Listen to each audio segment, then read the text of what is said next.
berikutnya. Bapak Ibu hadirin, sudah sekitar hampir 2 bulan kita vakum melaksanakan tafakur Zulhijjah karena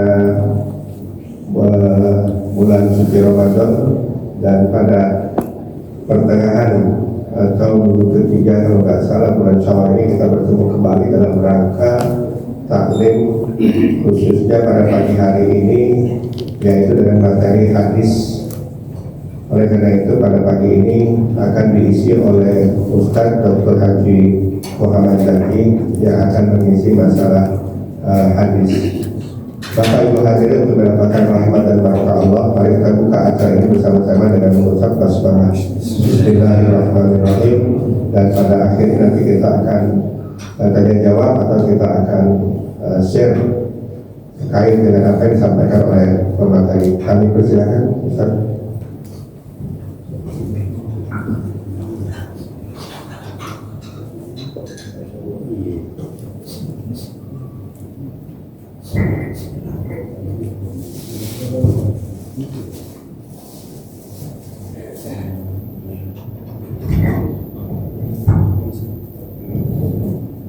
Assalamualaikum warahmatullahi wabarakatuh.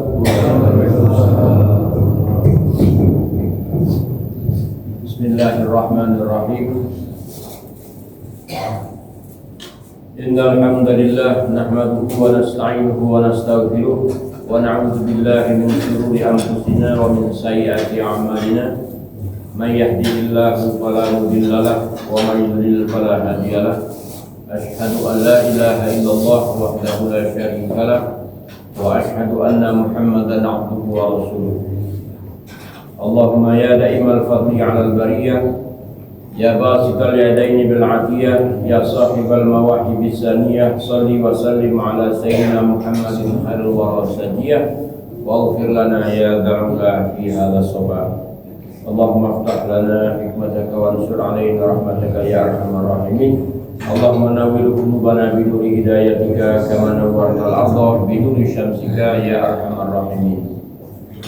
Amma ba'du, ma'asyiral hadirin wal hadirat yang saya hormati para asatiz dan Ustaz Haji Hanafi, Hanafiyah, Ustaz Tuan Tony dan para asatiz yang lain, juga HRT, lingkungan, Bapak-bapak, ibu-ibu, hadirin wal hadirat sekalian. Kita berharap mudah-mudahan pengajian atau ta'lim pada pagi hari ini, berkumpulnya kita di sini, akan mendatangkan rahmat, barakah dan maghfirah dari Allah Subhanahu wa taala. Amin ya rabbal alamin. Bagaimana yang disampaikan oleh Bapak Ustaz Haji Watoni tadi, setelah libur lama kita ya, ada bulan Ramadan, kemudian juga Syawal, sudah mulai dari kemarin mulai lagi. Alhamdulillah ada pengajian-pengajian yang di masjid lain sampai sekarang belum mulai, termasuk di masjid saya sendiri belum mulai ya. Depan ya biasa ini, kadang-kadang kata orang habis lebaran itu kita sawalan, bagus kalau kita sibuk di sawalannya, puasanya ya. Nah, tetapi kalau setelah sawal itu kita meninggalkan kebiasaan-kebiasaan sudah baik, nah ini tidak baik. Jadi kebiasaan-kebiasaan, kewajiban-kewajiban yang sudah kita lakukan baik sebelum Ramadan maupun setelah Ramadan atau dalam Ramadan, kita harus lanjutkan kembali. Mengawali daripada pengajian ini, saya mengucapkan mohon maaf lahir batin ya, atas segala kesalahan, kekeliruan selama ini, karena belum lahir batin baik. Sebagai tradisi kita, jika lebaran kita mengucapkan minal aidin wal faizin, mohon maaf lahir batin. Tapi nggak ada ajarannya dari Nabi. ya. Namun bukan dalam arti tidak ada ajaran itu dari Nabi, tidak boleh, tidak semua, ya. Karena di dalam Al-Quran Allah Subhanahu wa Ta'ala berfirman, "Wa ma atakumur rasulu fakhuzuh, wa ma nahakum anhu fantahu." Apa yang datang berupa perintah, ya, dari Rasul SAW, maka ambillah. Wa ma nahakum anhu fantahu. Dan ketika datang larangan dari Rasul SAW, maka adalah kita tinggalkan. Di situ tidak ada kalimat apa yang tidak aku lakukan. Ya. Jadi di sini akhirnya terbuka peluang-peluang sesuatu yang sifatnya hanya tradisi saja, tradisi. Ya, tapi tradisi itu baik dan tidak menyalahi ajaran agama, maka boleh-boleh saja. Ya. Dan ada kaidah ini yang diakui oleh para ulama, termasuk juga ulama-ulama Saudi Arabia, ya, bahwa al-adah yadullu ala ibahah, atau dalam kaidah yang lainnya al-adah muhakkamah, ya. Al-aslu fil adah al-ibahah hatta yadulat dalil, ya, ala tahrimiha. Misalnya suatu kebiasaan atau tradisi itu hukumnya boleh sampai nanti ada dalil yang tegas melarangnya. Nah, cuma kalau ada yang berpendapat, oh kita yang harus kita tradisikan itu ucapan taqabbalallahu minna wa minkum, ya, karena memang ada riwayatnya itu juga diceritakan oleh sahabat bahwa kami dulu, ya, ketika saling bertemu dan berjabat tangan di hari raya, baik hari raya Idul Fitri maupun hari raya Idul Adha, itu mengucapkan taqabbalallahu minna wa minka wa minkum. Inilah yang dijadikan dalil, ya, oleh sebagian saudara-saudara kita bahwa itulah katanya yang harus kita ucapkan. Taqabbalallahu minna wa minkum misalnya. Ya itu bagus, ya. Cuma tidak menghalangi kita untuk mengucapkan mohon maaf lahir dan batin, ya. Karena at-tahni'atu bil 'id min babil adat, la min babil ibadah. Mengucapkan selamat pada hari raya, apakah itu Idul Fitri, ya, maupun Idul Adha, itu bagian daripada adat semata, tradisi, ya, bukan bagian daripada ibadah. Maka boleh-boleh saja. Kecuali kalau dia itu memang ibadah yang sudah diatur Rasulullah, ya, dalam sholat, dalam puasa, dalam zakat, kita mengada-ada, maka di situ yang tidak diperbolehkan, ya. Sama dengan tradisi halal bihalal, nggak ada juga, Pak, ya, halal bihalal. Apalagi kalau kita lihat dari istilahnya, di Timur Tengah kata orang nggak dikenal yang namanya halal bihalal itu. Ya, hanya di Indonesia ada tradisi halal bihalal. Apa sih arti halal bihalal? Kalau di kamus bahasa Arab atau kamus Munjid misalnya, kamus Al-Marbawi, kamus Muhammad Yunus, atau kamus Arab kontemporer, nggak ditemukan, Pak. Yang ada nanti halalun ada, ya, halal. Huruf ba artinya bi dengan halal lagi, halal dengan halal. diartikan, nggak nyambung. Tapi kalau kita cari di kamus bahasa Indonesia ada, sudah paten dia, sudah dibakukan ada. Kamus besar bahasa Indonesia kalau bapak-bapak buka ada itu halal bihalal, kalau tidak salah bagian tradisi di waktu Lebaran untuk silaturahmi, ya halal bihalal. Yang dalam sejarah memiliki banyak versi. Ada yang mengatakan asalnya ini, ada yang mengatakan asalnya ini, ya. Ada yang mengatakan dulunya ini berbagai macam versi ya, muncullah kata-kata halal bihalal ini. Dulu katanya di Solo sekitar tahun 1930-an, ya. Itu ada orang India jual martabak. India, martabak India. Jadi untuk memperkenalkan produk makanan dia ini, martabak Malabar. Ayolah, ini martabak Malabar, halal bin halal kalau nggak salah dulunya. Halal bin halal. Nah dari situlah kata orang mulai terkenal kata-kata halal bin halal. Ya. Nah tapi ada versi lagi yang lebih kuat dan kayaknya lebih logis ya. Kata-kata halal bihalal ini muncul atau dimunculkan oleh Kiai Wahab Hasbullah, ya, tokoh NU ya, tahun 1948. Waktu itu kan sudah diproklamirkan kemerdekaan, namun kaum rakyat Indonesia kan masih mengambil negaranya, masih mencari ya. Masih mencari bentuk negara yang pas.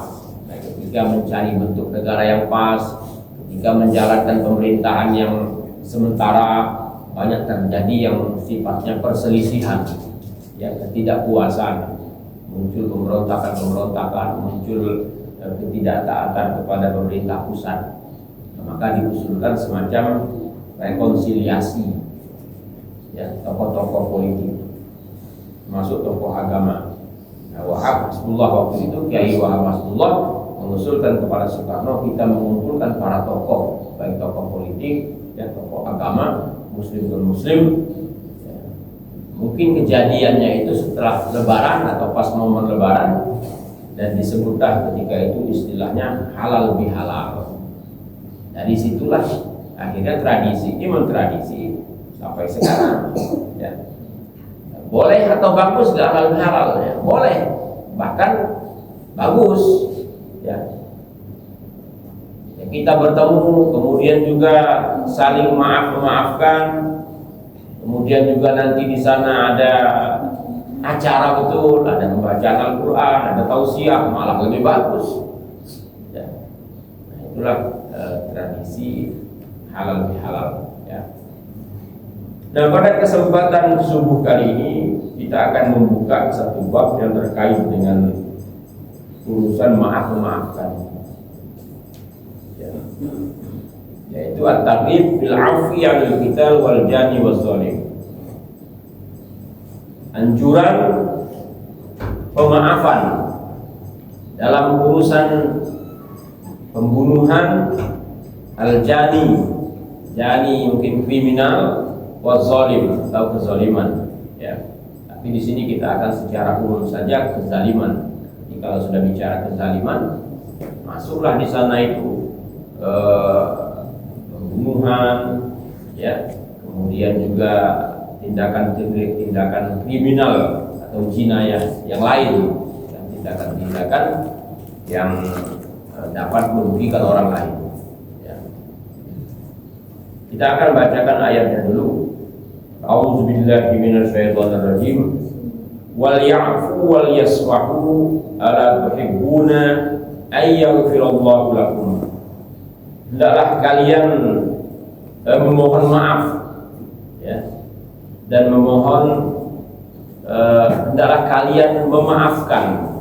Wal ya'fu wal yasfahu itu ya, hendaklah kalian memohon maaf dan memaafkan. Ala tuhibbuna ay yaghfirallahu lakum, bukankah kalian ingin supaya Allah itu mengampuni kalian? Ayat ini sebenarnya agak panjang ya, agak sedikit panjang. Kita bacakan sempurnanya. A'udzubillahi minasyaitonirrajim. Wala ya'tali ulul fadli minkum was-sa'an ayyutu ulil qurba wal masakin wal muhajirin fi sabilillah wal ya'fu wal yasfahu ala tuhibbuna ayaghfirallahu lakum. Hendaklah orang-orang yang memiliki kemuliaan dan kelebihan harta itu tetap memberikan santunan kepada sanak kerabatnya, orang-orang miskin, orang-orang muhajirin di jalan Allah. Hendaklah kalian memberikan maaf dan memaafkan. Bukankah kalian menginginkan supaya Allah mengampuni kalian? Nah, ayat ini turun berkenaan dengan suatu kisah ya. Kisah Abu Bakar yang terkenal dengan kedermawanannya. Abu Bakar ini kan dermawan ya, sama dengan sahabat-sahabat Utsman bin Affan ya, yang mereka banyak harta. Abu Bakar biasanya memberikan santunan kepada sanak kerabatnya yang miskin, terutama sanak kerabatnya yang muhajirin, yang tidak mampu. Dan suatu saat Abu Bakar ini menghentikan bantuan ini. Ya mungkin bapak-bapak kan ada sanak saudara ya yang mampu di sini, punya paman, punya sepupu, bahkan punya saudara atau saudari yang kurang mampu. Nah, kita yang mampu memberikan santunan, entah mungkin kita menyekolahkan anaknya, sekedar membantu harian makannya, makan hariannya. Ya, ketika itu Abu Bakar menyetop ini. Dalam bahasanya diembargo gitu ya. Diembargo, bantuan ini stop.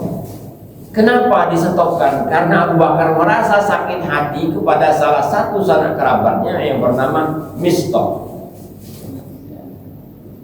Kenapa sakit hati? Karena dia telah memfitnah anaknya Aisyah ketika terjadi hadisul ifki.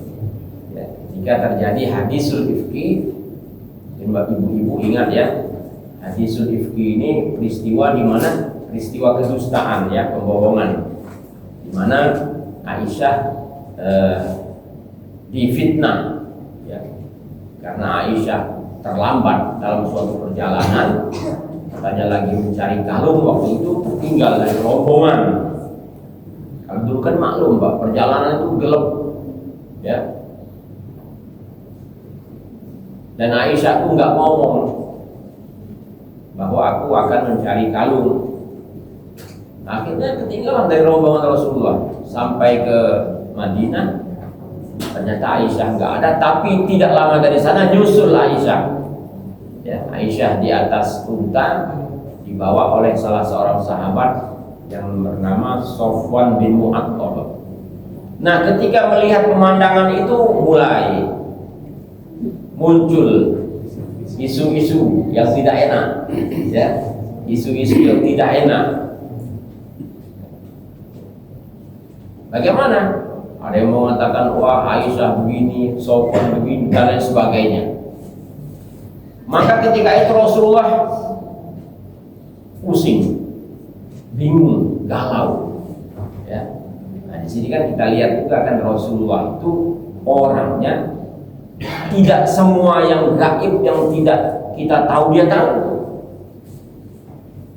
Kalau Rasulullah itu tahu kan, saya tahulah, saya bisa melihat jarak jauh, saya bisa menerawang kejadian kemarin. Aisyah benar. Di sini Rasulullah artinya tidak tahu yang gaib. Jadi kalau kita melihat ada orang yang disebut orang pintar, orang apa tahu gaib, benar nggak? Kamu ini, saya bisa baca hati kamu. Ya. Betul ada, bisa jadi pertama karena memang ada ilmunya, maksudnya bisa dilatih Pak. Ya. ilmu membaca hati itu bisa dilatih, tapi menggunakan ilmu yang ilmiah, ilmu psikologi. Kalau ada anak misalnya mencuri, kita tanya, dia ada gelagat-gelagat itu, kan bisa kita baca, oh ini berarti yang mencuri. Kan ada orang, kalau dia megang hidung berarti bohong. Kan ini ilmu psikologi ya. Kalau dia ditanya beranjaknya seperti ini, nah ini kalau ilmu polisi, mungkin bapak di sini ada polisi lebih paham. Ketika mengintegrasi itu, tapi kadang-kadang itu tidak mutlak sifatnya, ya, tidak mutlak, bukan kebenaran yang pasti. Ya. Nah makanya yang kedua, kalau ada orang yang katanya bisa membaca, bisa ini, kasyaf namanya, kasyaf. Ya, boleh jadi. Tetapi itu juga tidak mutlak, dia tahu betul setiap saat, setiap kejadian. Nah, saya pernah tanya sama satu orang yang dia punya gurunya hebat, itu bisa tahu hati kita. Ya. Saya bilang, Nabi sendiri tidak seperti itu. Oh iya, katanya guru saya juga, ya, kadang-kadang melihat itu yang nggak kelihatan. Kadang-kadang terlihat, kalau begitu ya masih bisa kita benarkan. Ya, memang orang kalau sudah batiniahnya terasa, ya, ibadahnya kuat, tingkat ketakwaannya kuat, memang bisa menembus hal-hal yang sifatnya batin, tetapi tidak mutlak, tidak selalu tahu tidak. Ya. Nah begitu juga Rasulullah, waktu itu Rasulullah menunggu wahyu. Sampai beberapa hari baru wahyu turun menjelaskan tentang kesucian Aisyah. Ya. Oh, cerita-cerita itu tidak benar. Baru ketika itu Rasulullah tenang, mantap hatinya. Ya. Nah, firman Allah ini yang kita bacakan tadi, ini menyinggung Abu Bakar. Jadi kita tidak boleh, Pak, karena kita tidak suka misalnya dengan perilaku seseorang, apakah itu keluarga atau orang lain, sedangkan kita ini orang yang memberikan santunan kepada dia, gara-gara dia berakhlak buruk, kita stop bantuannya. Nggak boleh, harus kita maafkan. Akhirnya di sini ketika ayat ini turun, Abu Bakar akhirnya memaafkan, kalau tidak salah itu sepupunya ya, namanya Mistah. Kemudian bantuan atau santunan itu jalan lagi. Sama juga kasusnya seperti di sini misal, kampung ini ada orang yang miskin, ya. Kita yang panitia zakat, megang zakat, kita tidak suka secara pribadi sama dia, nggak usah dikasih. Boleh nggak? Nggak boleh. Apalagi ini harta zakat, bukan harta pribadi, ya. Wala yajrimannakum syana'anu qaumin ala alla ta'dilu. Jangan disebabkan ketidaksukaan kita pada suatu kaum, kita tidak berlaku adil. Apalagi kalau pemerintah, ya, gara-gara kampung itu bukan pemiliknya, jalan jelek terus. Ini zalim, Pak, nggak boleh. Ini gara-gara nggak milih saya, kita akhirkan sajalah perbaikan jalannya. Ini yang masih terjadi di beberapa tempat. Nggak boleh, ini namanya tidak adil, ya, tidak adil. Nah jadi sifat memaafkan ini yang sangat penting. Bahkan kata ulama, memaafkan itu kan kadang-kadang lebih berat daripada minta maaf. Kalau minta maaf itu kan gampang, apalagi lebaran kemarin kita mendapatkan ucapan minta maaf itu kadang-kadang puluhan, mungkin bahkan kalau orang-orang terkenal ratusan, ya. Gimana mau balasnya di HP itu, ya, minta maaf, lahir batin, ya.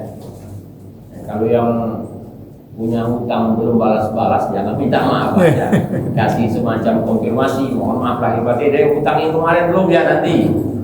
Ya. Jadi kalau seandainya ada orang yang minta maaf, maka usahakan kita membuka pintu maaf, ya. Walaupun terkadang ini berat, ada kesalahan itu kesalahan yang memang luar biasa. Misal ada seseorang yang telah menzalimi baik secara fisik maupun non fisik pada keluarga kita, pada anak kita, pada istri kita, entah itu pelecehan, entah itu tindak kriminal, kekerasan dan lain sebagainya. Ya. Apalagi kalau orang itu awalnya orang baik, masih keluarga kita, pernah membantu kita, pernah bawahan kita, yang sudah banyak makan jasa kita. Ini sakit betul biasanya, susah untuk memaafkannya. Dalam ajaran agama kita, sesakit apapun seseorang itu dizalimi, hendaklah tetap membuka pintu maaf. Nah, kita tak usah jauh-jauh bicara Abu Bakar ya. Kalau ada orang yang enggan memaafkan, belum ya maksudnya, ya masih bisa dimaklumi. Karena tidak usah kan sahabat Abu Bakar, Rasulullah pun dalam riwayat pernah semacam ada rasa pengen balas dendam, Pak. Ya. Yang menurut dia hal itu diperbolehkan karena membalas dendam kepada musuh. Ketika paman beliau Hamzah bin Abdul Muttalib itu terbunuh secara sadis ya, secara kejam ya, oleh Wahsy yang diperintah oleh Hindun ya, istrinya Abu Sufyan. Maka Rasul mengatakan saking Rasul sedihnya itu katanya wajah Hamzah itu hampir tidak bisa dikenali ya, fisiknya kan dalam aturan kemanusiaan peperangan kan tidak boleh merusak fisik ya. Nah, itu dadanya dibelah, diambil isinya, jantungnya, dikunyah lagi oleh Hindu. Ya. Betapa Rasulullah sakit hati betul sama Hamzah ini. Hamzah ini paman Rasulullah yang hampir sepantar umurnya dengan Rasulullah. Jadi seperti kawan tapi paman. Jadi begitu akrab betul ya. Jadi ketika itu Rasul mengatakan, demi Allah akan aku balas lebih dari ini. Muncul sifat manusiawinya ya, sifat manusiawi Rasul itu muncul, akan aku balas lebih dari ini. Makanya sifat yang seperti ini kurang bagus ya. Ada kan di masyarakat atau kadang-kadang kawan kita sendiri, saya ini kalau orang itu baik sama saya akan lebih baik sama dia, lebih saya. Tapi awas, jangan macam-macam ya, kalau dia jahat sama saya lebih jahat sama dia. Bangga dengan sifat ini, nggak boleh. Ya. Kalaupun mau membalas, balaslah yang sesuai. Ya, balaslah yang sesuai. Nah, ketika itu akhirnya Allah Subhanahu Wa Taala menurunkan firman-Nya. Ya, wa in aqabtum fa'aqibu bimithli ma uqibtum bi. Ya. Wala in sabartum lahu wa khairul sabirin ya, atau seperti itulah. Kalau seandainya kalian diberi suatu hukuman ya, atau kezaliman, maka balaslah kezaliman itu seperti yang kalian terima, jangan lebih. Tapi kalau engkau sabar, kata Allah Subhanahu Wa Taala, maka kesabaran itu lebih baik. Ketika mendengar atau turun firman Allah ini, Rasul hilang, ya, hilang ingin balas dendam itu hilang. Cuma yang ada hukuman saja, hukuman secara resmi, ya. Kata Rasulullah, waktu itu ada orang-orang yang sudah masuk daftar hitam, ya, daftar pencarian orang, ya, DPO. Jadi kalau kita sudah berhasil menguasai Mekah, ini ada sekitar 14 atau 16 orang DPO. Ini harus kita hukum, jangan sampai mereka lari. Walaupun sembunyi di dalam Ka'bah atau di tirai Ka'bah, tangkap ini orang. Siapa di antaranya? Nah, di antaranya tadi pembunuh Hamzah tadi, Wahsy, kemudian juga Hindun, ya, dan beberapa tokoh kafir Quraisy lainnya yang sudah berbuat kezaliman luar biasa kepada kaum muslimin.